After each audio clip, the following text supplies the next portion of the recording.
สบายดีท่านผู้ชมสบายดีเนาะมาพบกับซ่องป่อเป็ดสาวลาวสวนกินมื้อนี้เนาะป่อเป็ดสวนท่านผู้ชมมาเฮ็ดขั่วมีน้ำกันเนาะขั่วมีเสียงขวางเด้อแจกสูตรขั่วมีเนาะขั่วมีแบบลาวบ้านเฮาแซ่บแบบลาวๆเด้อท่านผู้ชมนี่แหละเนาะเครื่องที่เฮาเฮ็ดขั่วมีมื้อนี้เนาะก็มีเส้นมีน้ำมันมีน้ำมีน้ำตาลทรายแดงเนาะนี่แหละท่านผู้ชมมีเสียงขวางเด้แล้วก็มีคะนอมีน้ำ ใส่กระเทียมนำเนาะให้มันหอมเนาะมีเกลือแป้งนัวน้ำปลาน้ำซีอิ๊วเนาะคะนอตามนี้เลยเครื่องปรุงเนาะผู้ใดบ่มักกระเทียมกับบ่ใส่มักกะใส่เนาะหอมดีตั้งหม้อฮ้อนแล้วก็ใส่น้ำมันพืชลงไปเนาะหนึ่งนี่แหละทับพีบอกตะหลิววะอันนี้ คอยห้องจองแบน เอาน้ำตาลทรายแดงเนาะมาคั่วมาเจียวเนาะท่านผู้ชมเนาะใส่ประมาณ2ทัพพีก็พอแล้วเนาะมีแต่บ่แม่นมีแต่ครึ่งโลท่านผู้ชมนี่แหละเขาก็ใส่ไฟอ่อนเนาะคั่วเจียวไปจ้ะจนว่าน้ำตาลเขาละลายแตกตัวจนว่าเป็นสีได้ดังใจเขาวันแหละเนาะเบิ่งส้มน้ำกันเลยเด้อท่านผู้ชมเด้ออย่าลืมไปเฮ็ดคั่วกินเด้อเนาะสำหรับผู้ที่บ่ทันฮู้ก็เบิ่งน้ำกัน อันผู้ใดฮู้แล้วเนาะก็เร็วไปเนาะตอนเจียวน้ำตาลเนาะเราต้องใจเย็นๆท่านผู้ชมค่อยเจียวไปเนาะอย่าใส่ไฟแห้งหลายใส่ไฟแห้งหลายเกินไปนะมันจะไหม้เด้เออบัดนี้เขาคั่วได้สำนี้เขาก็เอากระเทียมลงไปเจียวก็พอดีเจียวกระเทียมนำแล้วก็เจียวน้ำตาลนำเนาะลงแบบนี้นะจนมันหอมผู้ใดท่านผู้ชมเออพอไฟก็กำลังพอดีเนาะบ่ได้ไฟแห้งหลายบัดไหม้ขมได้เฮ็ดธรรมดานี่แหละค่อยเจียวค่อยคนไปตลอดนี่แหละให้มันสม่ำเสมอกันบ่ให้มันว่าบ่เสมอบ่อนไหม้บ่อนบ่ไหม้นะหม้อข้างเนาะหม้อกระทะผู้ค่านี่เนาะถึงว่าจะดำแต่ว่าสะอาดดีท่านผู้ชมค่อยหันใส่คั่วข้าวคั่วตอนนั้นละมันไหม้เนาะล้างจังไดก็บ่ออกฝอยทองหกคัดจังไดก็บ่ออกแต่ว่าใส่ประจำวันเด้ออันนี้เด้อใส่ซุมื้อเนาะใส่ผัดใส่ขั่วปกติหม้อดีหม้อสะอาดท่านผู้ชมมันดำซื่อๆดอกเนาะบางเทื่อก็เจอคอมเมนต์ว่าหม้อดำแท้แนวนั้นแนวนี้นะมันบ่ได้เป็นหยังเด้อท่านผู้ชมเด้อใส่ได้ดีปกติ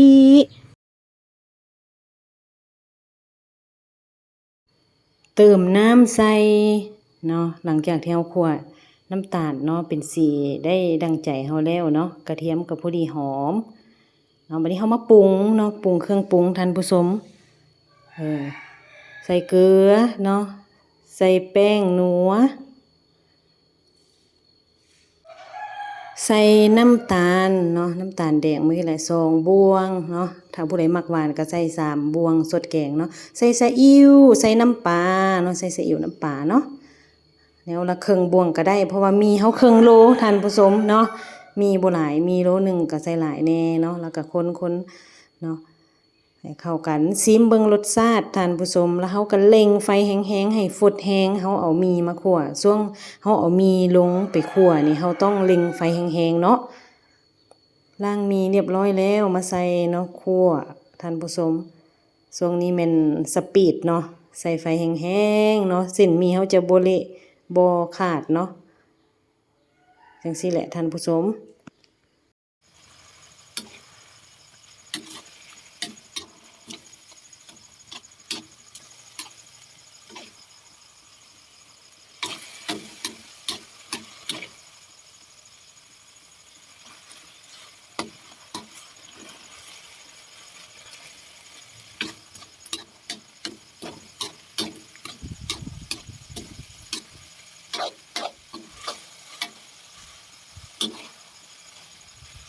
เรียบร้อยแล้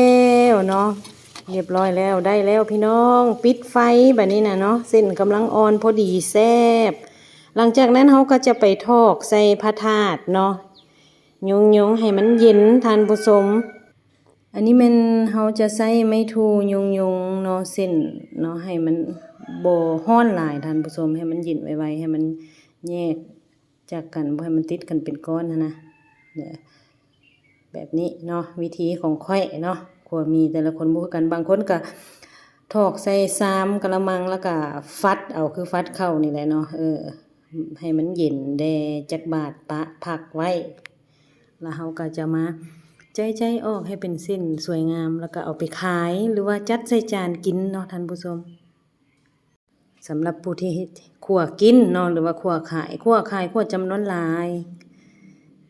เนาะคั่วกินก็ครึ่งโลเนาะคั่วขายเป็นโล2-3 โลพุ่นล่ะเนาะท่านผู้ชม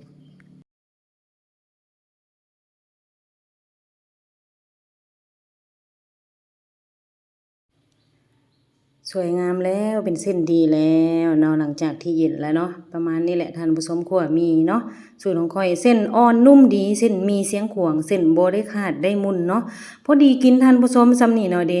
อ่อนนุ่มบ่แข็งหลายเส้นอันนี้ทั้งแซ่บนะท่านผู้ชมเฮ็ดเฟอก็แซ่บคั่วก็แซ่บเนาะมาเด้อมากินคั่วมีน้ำกันเด้อท่านผู้ชมเด็กกินได้ผู้ใหญ่กินดีจะคั่วกินเนาะเวลามีงานวันเกิดบ่หรือว่าอีหยังต่างๆเนาะคั่วมีเสริมก็ดีท่านผู้ชมกินกับตำบักหุ่งก็แซ่บเนาะผู้ใดมักโหยถั่วงอกหอมบัวหอมป้อมหอมลาบกับก็ดีแซ่บสิกินกับตำก็แซ่บท่านผู้ชมส่วนเด็กน้อยเนาะบ่มักผักมักหยังก็แบบนี้เลยกินแบบนี้เลยเนาะจัดใส่มาเด้ออันนี้ค่อยใส่ใบตองเนาะเฮ็ดแบบธรรมชาติบ้านๆท่านผู้ชมขัวมีค่อยเรียบร้อยแล้วเนาะขอบใจทุกท่านที่มาเบิ่งมาชมเด้อเนาะสูตรขัวมีของค่อยเนาะขอบใจหลายๆทุกท่านเนาะแจกสูตรเนาะ